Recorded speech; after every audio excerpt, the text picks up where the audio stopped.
From We First and Goal 17 Media, welcome to Lead with We.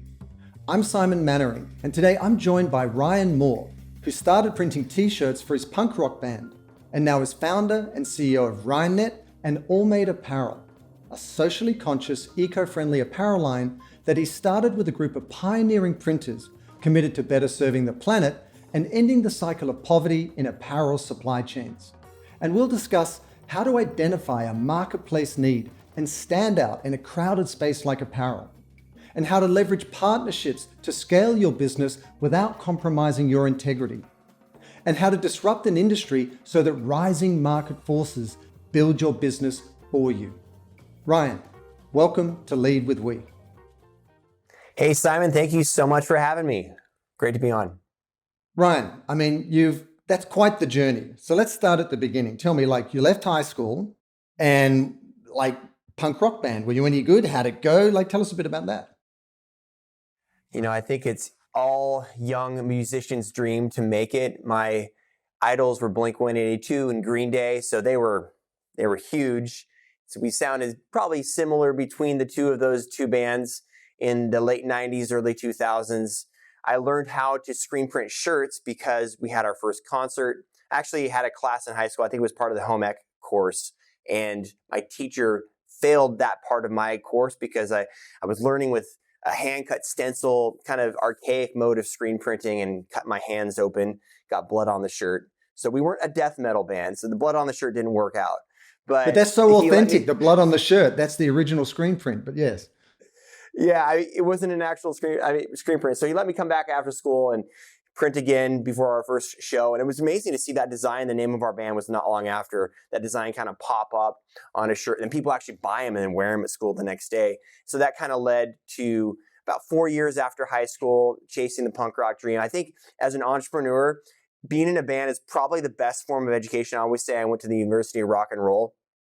Because think about it, you have to learn business, you have to learn self-promotion, you have to learn how to talk, you have to not care if you're performing in front of 2,000 people or in front of the bartender who's booing you because you got booked at a heavy metal bar or biker bar and you're, basically an extension of a pop punk boy band.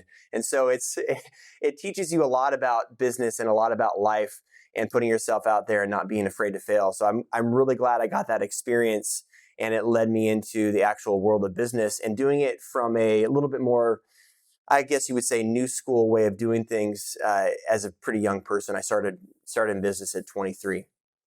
It's really interesting what you say, a pop punk boy band. What a great kind of platform to become an entrepreneur. As you say, you've got to wear all hats, whether you like it or not. And so how did that kind of evolve into what RyanNet became? I know you started doing classes for other printers and it suddenly became a business that took on a life of its own? Yeah, I never really wanted to be a screen printer. Never thought that even starting a screen print supply company would be in the cards. Wanted to do the music thing, but I think always wanting to not have to work a 9-to-5 job set me onto an entrepreneurial path. And even with our band, we did all of our own self-promotion, a lot of our own records. We had a record label towards the end, but we did a lot of it ourselves, kind of DIY ethos. And so other bands in that same genre would be like, hey, that's awesome. You guys do your own shirts. You make your own merch. Can you show me how to do that? So we eventually started selling as an opportunity, business opportunity, selling other bands the ability to make their own shirts, which then led to starting an eBay store, which led to, my dad asking me to go to an internet marketing seminar on how to build your own online commerce business, kind of like a really, really archaic version of Shopify back in 2004, which led to starting a business that was called RyanNet and now is RyanNetScreenPrinting.com. And it is the largest screen printing supply website in the world, which was awesome. I think the screen printing process is a very creative process. A lot of people start in that process through music. But at that time, it was a very interesting part of the industry, and learning a lot about the apparel industry now, being an apparel manufacturer, the decoration and the apparel industry really came into its own right here in the US. And it was really driven by art and music. And then sports kind of piggyback on that through the 70s and 80s, and it became a thing. And then it became a worldwide thing. And then it became a thing that got outsourced. And so when I got into it, we were through that first wave of outsourcing. The first thing to get outsourced really was the garment and the printer, the mass print house. And so it was really negative industry. But looking at it through the lens of entrepreneurship and through punk rock, we kind of put a different spin on it and put a lot new life into it. And really over the past, we've been in business now for 18 years, have insourced a lot of that production back into smaller businesses versus the large print houses that were back in the day. No, it's really interesting that you sort of stepped into this instinctively. I mean, you've got to tell me, what is the biggest glaring gap in your knowledge when you started out where you're like, oh my God, how did I miss this? This really hurt us and took us, it was a hard lesson to learn. P&Ls. P&Ls? Profit, Yeah. profit and loss statements. And ironically, we never lost money, but it just was knowing how to run a business and where your money was coming from, how to invest in things. I think a lot of small business owners that just, they look at that side and just like it comes after, and then knowing how to do business at a bigger level. Now, I wish I would have known a little bit more about that, starting out, but made some beautiful mistakes and they all end up working. And, we always are only a part of the road that we came from. So always grateful for that. Yeah, you're right. Beautiful mistakes. I mean, it's the right mindset to have because no one escapes in their entrepreneurial journey. And we've got a lot of entrepreneurs, social enterprises listening to the podcast. What advice would you give somebody who wants to start a company? They have that instinct. What would be the piece of advice you'd give them that really made the biggest difference to Ryan? There's a lot. I think there's always the cliche advice of like, do something that doesn't feel like work or you're passionate about. I think that finding a unique way to serve a market in an industry and a way to communicate the channel is so important. When starting a new business now, it's like finding the channel of what you're communicating from a marketing perspective and what you're selling and making sure that channel is not too crowded. A lot of people want to we've had a lot of people try to compete with us, and both on the screenprinting.com side and the Ryan side, screenprinting.com, or the Allmade side, now that we're in the blank apparel business. And without that unique way to talk and then the unique way to back that talking with a sale of something, then you're in a much more crowded space. The blue ocean concept, you're in a much redder ocean. And so, that journey from, punk rock band to having a successful business like Ryan, that doesn't automatically point to doing good, a socially conscious, eco-conscious business. How did that come about? I mean, how did Allmade start? And, was that something that you always felt was part of who you were? Or when you saw a need, did you show up differently? How did that journey begin? It's a great question. And it happened, the foundation was laid very young in my career. So we weren't even a year in business. I started in the first quarter of 2004. And in January 31st, 2005, my brother was killed in a car accident, just like that. And I was at work. It happened. The people that were working with me at the time, they're still at the company today, and they were all there. It was just for anyone who's ever gone through loss or a tragic loss of somebody really close to you, that was impactful. And he was a mission-driven guy. I was the kind of the black sheep of the family, didn't go to college, didn't have a career, career path, was a punk rocker, didn't kind of follow the way I was raised up, but he definitely did. And so reading his journals and what he wrote about life and God and bigger purpose really, and processing that loss. I mean, the first year I just poured everything into the business. It was like the personal side and life was just a blur and everything was focused on the business. But coming out of that blur, it was like, what's this all for? And so he had a big purpose in life, and I kind of took a lot in a different way, a lot of what he did about caring for people. There was something that he wrote in a journal that's he was very religious and believed, in a higher God and everything of that nature. I take a little bit more grandiose view of it, but he wrote down something that was very impactful for me. It was said that in the Bible, I can't remember the verse in that it says, nothing shall pass between earth and heaven. You can only go with your soul or whatever, you can't take worldly possessions with you. And he's like, I don't necessarily believe that's true because people pass. And so I choose to spend my time here with people, showing them love and showing them, purpose and a meaning in life. And that was a really big thing. I thought that if you could do that through business, starting out with your team and your community, and then going into your supply chain, that can mean something. And a business can really affect a lot of people in a beautiful way. And so that's kind of where the seeds were planted. It took a lot of processing and a lot of development out of that, dealing with anger and issues from that experience. And just growing up, I was young, and so it wasn't really until I became a father 5 years later that it started to click in a different sense. So it is interesting how kids kind of heighten that awareness of the need to play a more purposeful role. But firstly, so sorry for the loss of your brother. And so obviously you're in the, apparel business. You'd had this successful screen printing business, but that doesn't necessarily, inspire everyone to go and retool and launch a new business and take on the industry and try and do things differently. So why Allmade? Why Haiti? How did that come about? Yeah, the title that I kind of go by now is CEO, and Simon Sinek does a great job. Like, what does a E do? What's an executive do? You have the CFO, finance officer, you have the COO, the operating officer. What's the E? So I think he in a book he made a pitch for like you should be the vision officer, or you should be. And I think that E for me stands for entrepreneur, because that is a core part of a business. It's not great. You have to be entrepreneurial as a business, even an old business, new business. You got to find a way. Old businesses have to find a way to do it successfully too, just like new businesses have to find a way to be successful being an entrepreneur.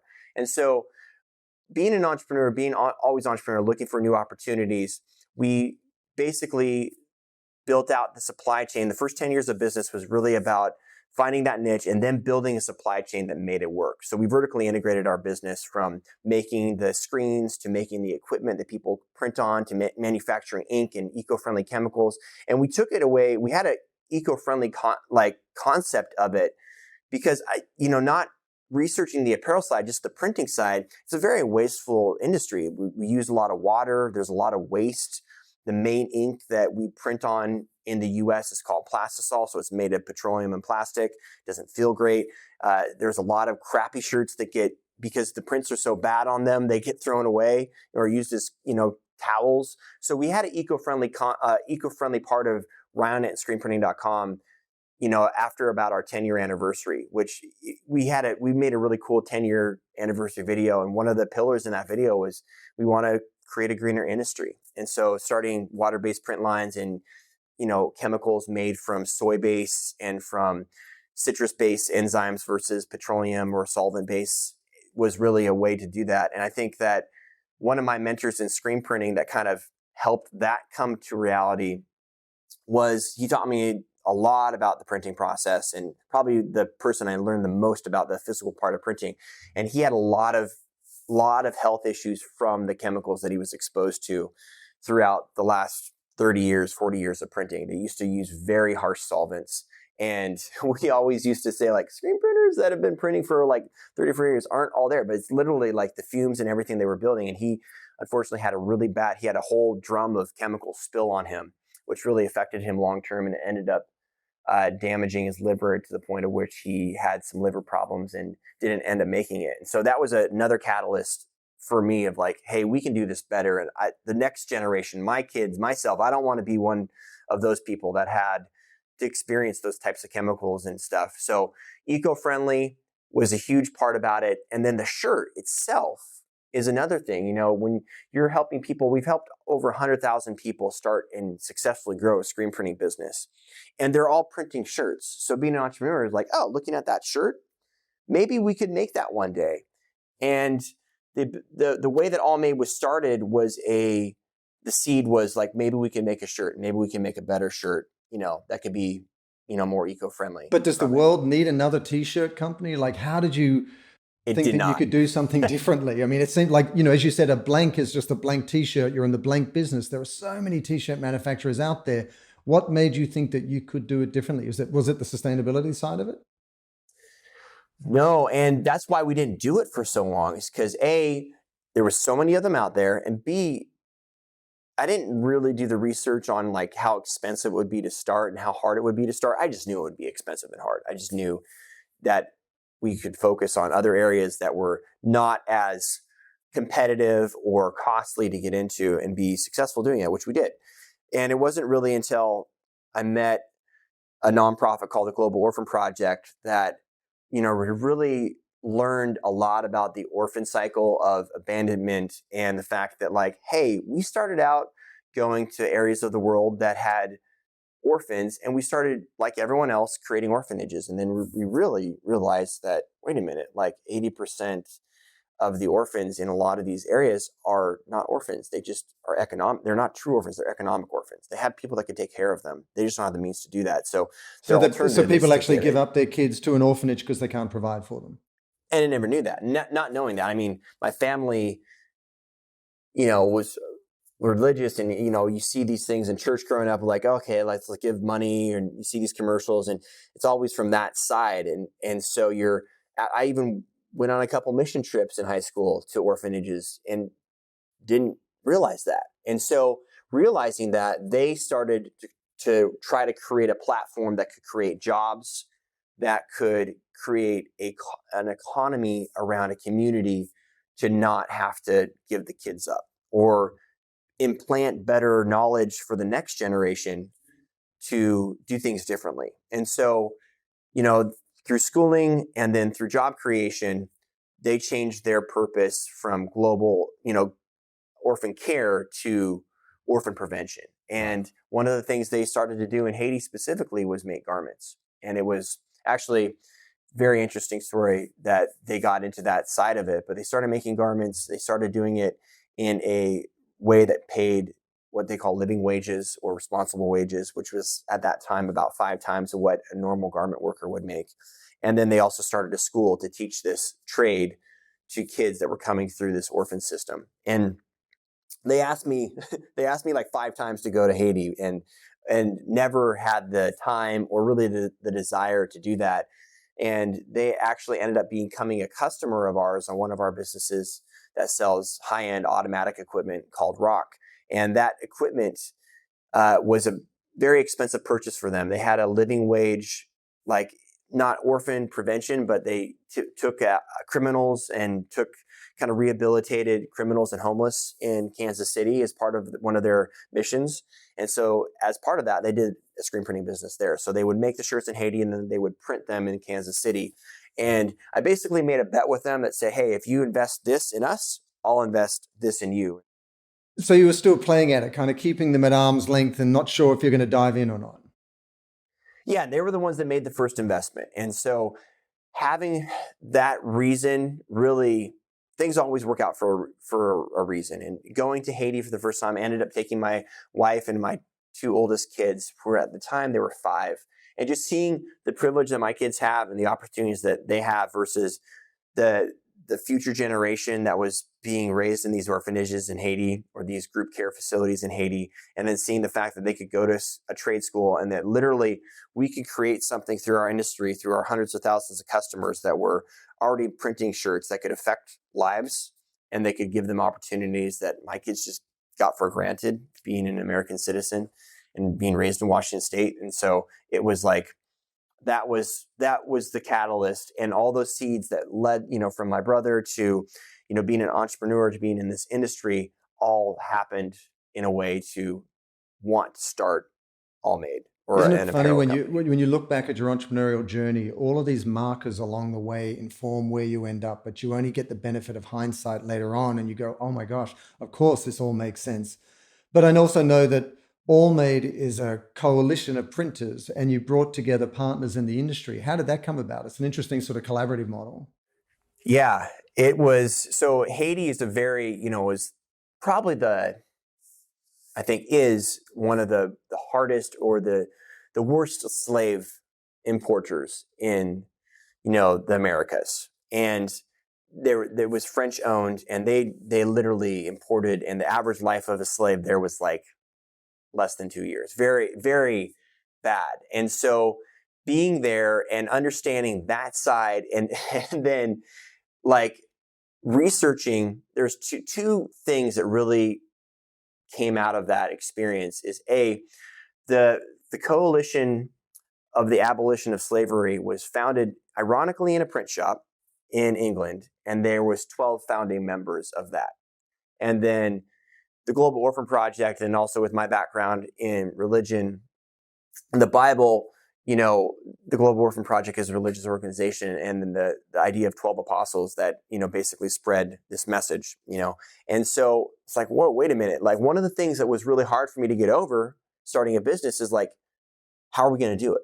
And taking that whole burden on yourself is like really the barrier of doing that. Then having the reason to do that in Haiti, being there, like, I'm going to do it, but how?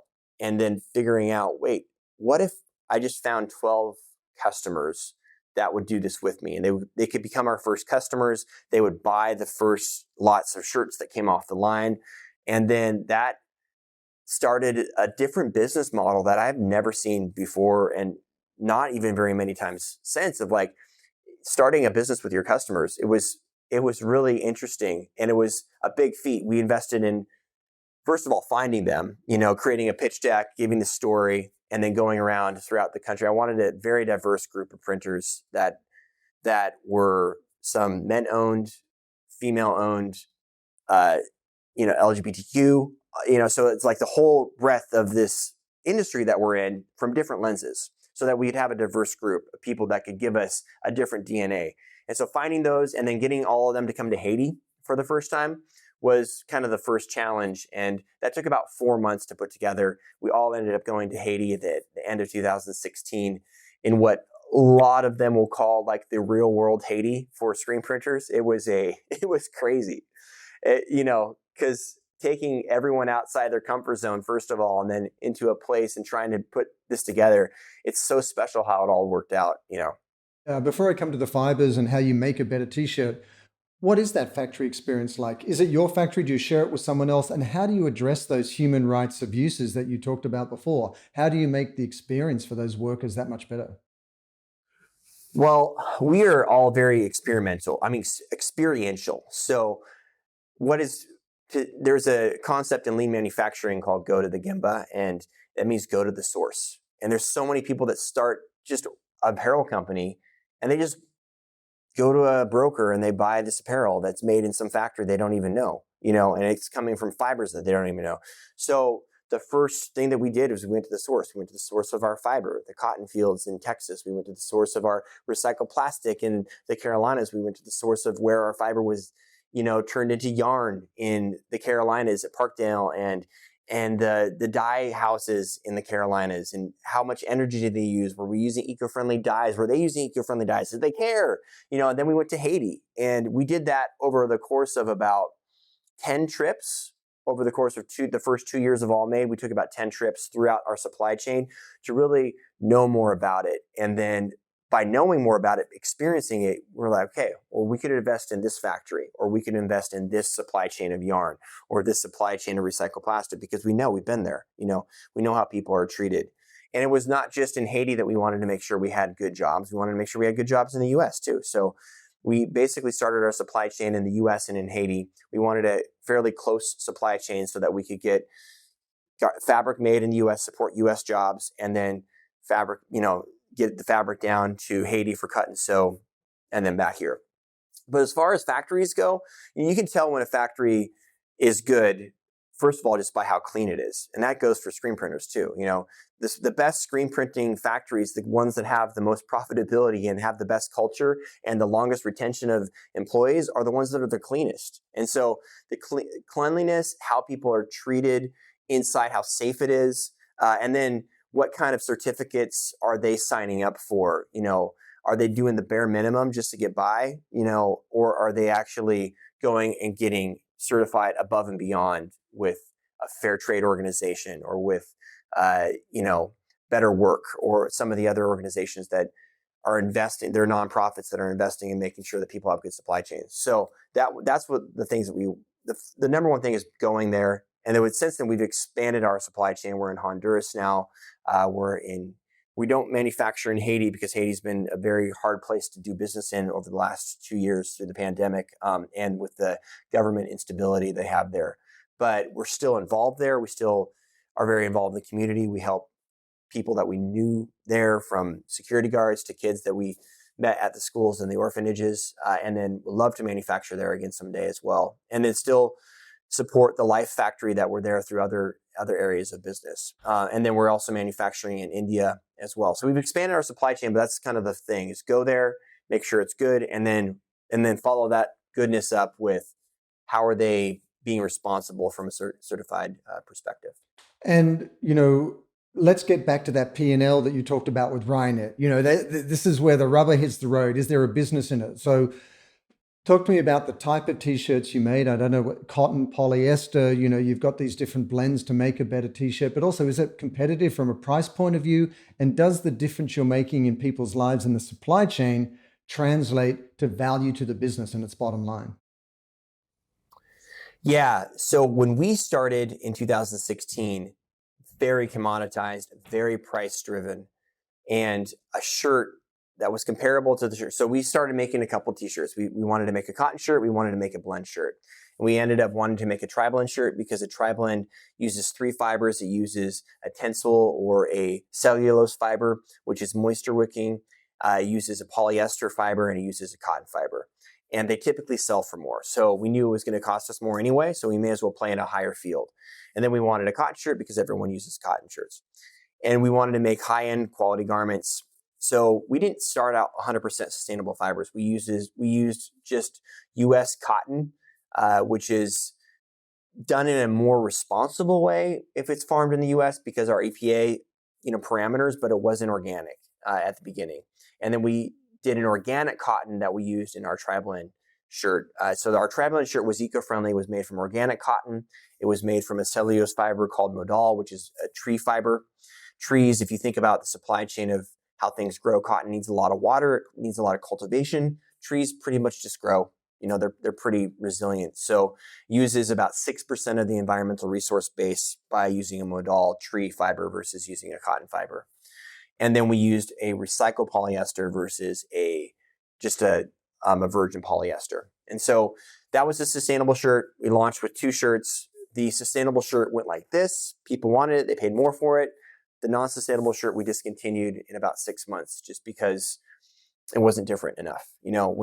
Back to that thing, it's like you have to have a different way of talking to people, and you have to have a different way of selling to people. And so trying to compete in a bloody market that wasn't any different, we had this human story, but we didn't have that environmental story. And that decision became a part of our DNA after that point in time. And it's interesting, you were doing this. It's interesting you were doing this from a purpose point of view and something very personal, but the market forces were rising to meet you. What we're noticing at WeFirst is that the economies of scale are there now where you can compete with these larger commodity alternatives, but increasingly, especially with younger demographics, they want to buy from companies that are doing good. They want to work for, invest in companies doing good. So, those companies on the right side of history are being pushed forward. I was also fascinated by the way you tell that story, because a lot of purposeful companies, they do all the right things, but then how do they unlock the ROI of doing that return on investment? And I know you do QR codes in your labels. You've got cards that go in with your products. Tell us about how you bring the impact to life when people buy your product, whether it's a customer or whether it's a consumer, so that you can get that return.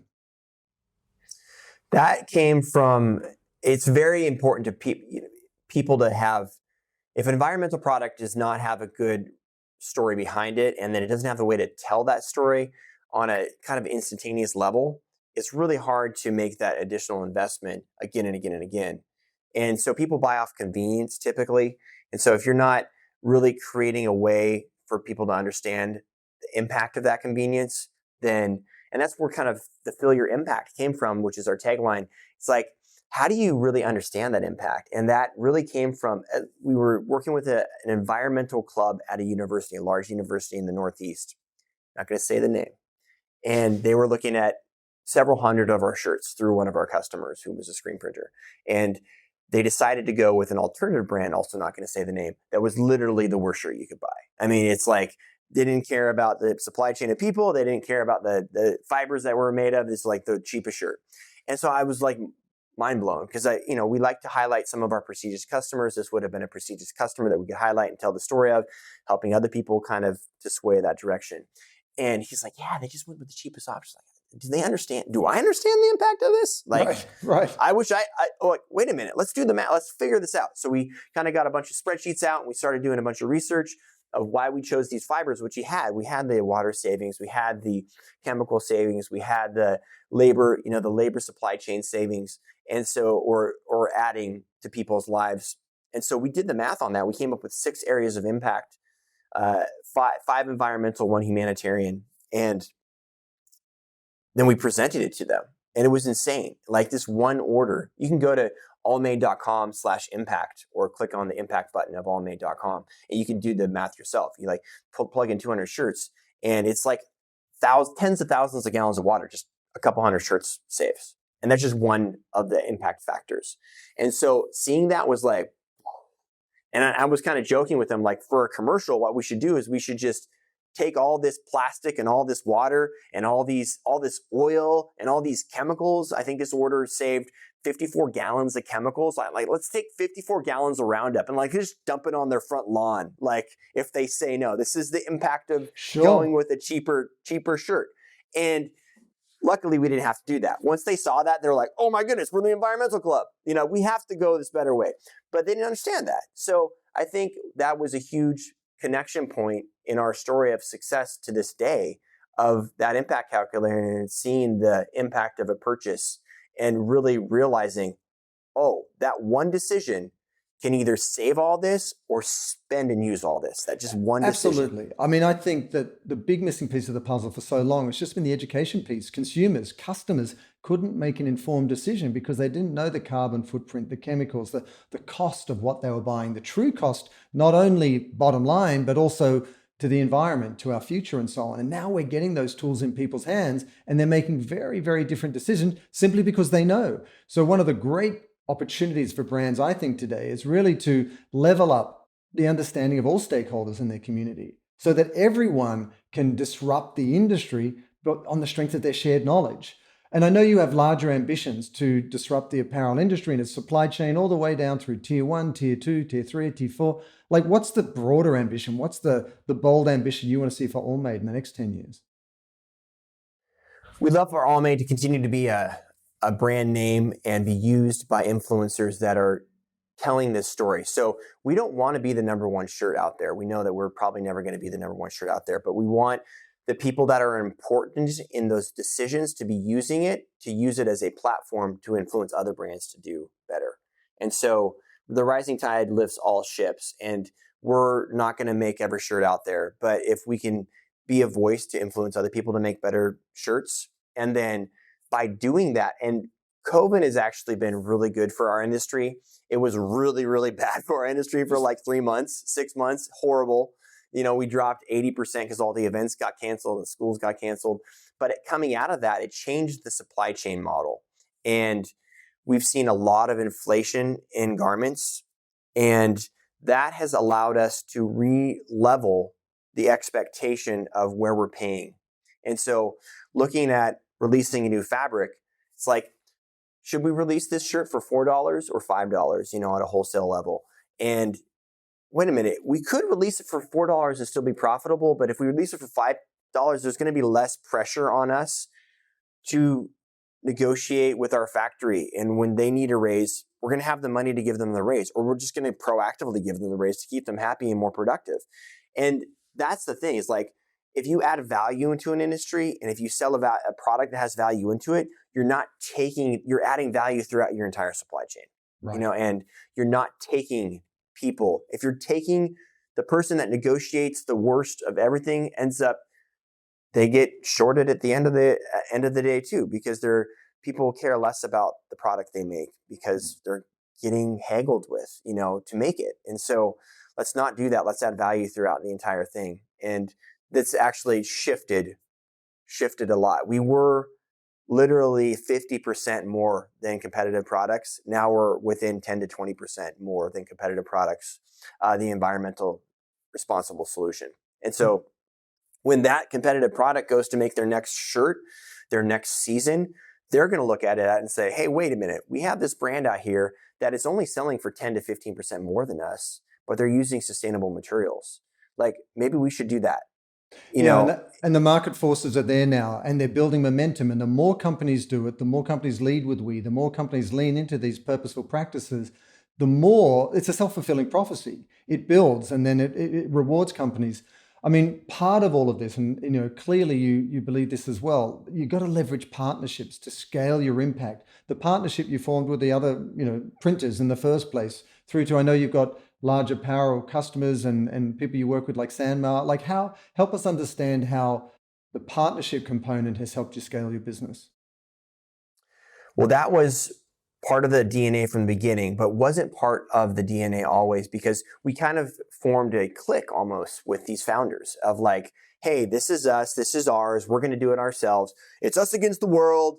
Screw those other taking guys. Taking it on. Yeah. They're the big bad guys. In fact, some of our marketing even call them out. And so going to market with it and realizing how expensive it was and the P&L impact that it really had, we knew that there's no way that we could scale it. And we came very close a few times to not even making it. And fortunately, through the course of circumstance, we were able to do enough and have enough and be able to pull enough strings. And the Ryanet company that started it invested an incredible amount, put a lot of its own growth and a lot of its own investments aside to invest in this Allmade company and this side of the business, which was much smaller than our other company. And so the only way we could grow forth is to scale. And there's only two ways to do that. You could three ways. You could sell your company, you could get investment, or you could create partnerships.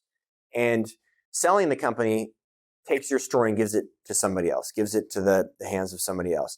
Getting investment really dictates how you write your story moving forward. And if you don't have a super profitable, cash flow rich company in the first place, even we went to impact investing, we always had interest. We always got to the third round, to the fourth round. And at the end of the day, cash flow is king and profit is king. And so if you're not making enough of that, you don't have enough of even impact investing to do it at a big scale. We got small impact investments, but not big scale investments. And so the partnership idea was formed when we were actually offered to get bought, by one of the companies. And we were like, oh man, not going to sell this. This is our thing. And then it turned into like, wait a minute, could we, the theme of the podcast, could we do this together? Could we make a bigger thing together? We could take the good parts of over here, the good parts of over here, and mesh them together, create something bigger. And that's the route that we were fortunate enough to be able to do. So creating a partnership that manufactured and distributed our product through Sanmar, which is a billion-dollar company that happens to be in our state, that was already doing a lot of the things that we were doing from the humanitarian perspective and the clean energy perspective that we didn't have the capital to do either. So, their factories in Honduras that they manufacture it use all green energy, and they're creating energy and they're recycling all this. In fact, our next shirt coming up is made from 100% recycled T-shirt scraps. And so they're taking the stuff that is already there, whether it be, T-shirt scrap waste or using solar energy or using biofuel energy to power the factories versus literally our factories when we started out were running on diesel generators. They were paying people great and we were making responsible product from a fiber perspective, but we were putting CO2 in the atmosphere as we made it. So because we didn't have the money to invest in solar. And so kind of combining all those things together allowed us to have an even better impact than we had, starting out. And it's been from a sales perspective and a channel perspective, back to that, making sure that you have a way to talk to people and you have a way to sell to people. That really broadened the way to sell to people, and it empowered the way we talk to people too. So it was great. It's so important what you said there, because every opportunity comes at a cost, whether you sell the company, whether you get impact investing, or whether you leverage partnerships, as you say. And one of the most powerful aspects about Lead with We is that it forces you to pre-qualify those partners and find those shared values and those people who prioritize the same things. And then the efficiencies are there to take your product to market. Ryan, I got to say, thank you so much for sharing your entrepreneurial story and, the personal component, and for the leadership you've shown in terms of building a new business model, rallying this coalition of printers, and then constantly sort of leveling up the game so that you can take a better product to market and make everyone feel like by buying your product, they're actually making a difference, not just doing less harm, but doing more good. So thanks for your insights, and here's to more success for Allmade. Thank you so much for having the platform to talk about this and telling these stories. They're inspiring for us. Even as you're going through this, you have days that are hard, and you have days that, you think about doing other things, but hearing other people's stories through this channel and through other channels like it really keep that fire lit. And so one of our values at Allmade is bring the fire, and you're helping to stoke a lot more fires throughout the world. Positive ones, though. I was going to ask you one piece of advice for social entrepreneurs out there, but it might be bring the fire, right? Bring the fire, and I think those partnerships and not being too proud. A lot of entrepreneurs put everything on their shoulder, and so social entrepreneurship allows you to do that differently. And one of the great pieces of advice that I got through actually the CEO of the nonprofit Global Orphan Project is tell your story to as many people, like literally put your story, try to make your mission 1 to 2 sentences and put it in the bottom of your email signature. Why are you doing this? And tell it to everyone that you can, because you never know whose ear that's going to catch and what partnership door that opens up. So don't think that you have to do it all yourself, but also don't keep it all to yourself. Proudly tell your story. Awesome. Thank you for the advice and also for the leadership. And we'll be following with interest what happens next with Allmade. Awesome. Thanks. Thanks for joining us for another episode of Lead with We. And you can find out more information about today's guest, Ryan Moor, in the description below. And if you enjoyed this episode, give it a thumbs up and make sure you subscribe to this channel. Lead with We is produced by Goal 17 Media, and you can listen to all the episodes on Apple, Google, or Spotify. And if you want to do a deeper dive into the world of purposeful business, check out my new book, Lead with We, that's now available on Amazon, Barnes & Noble, and Google Books. See you on the next episode, and until then, let's all lead with we.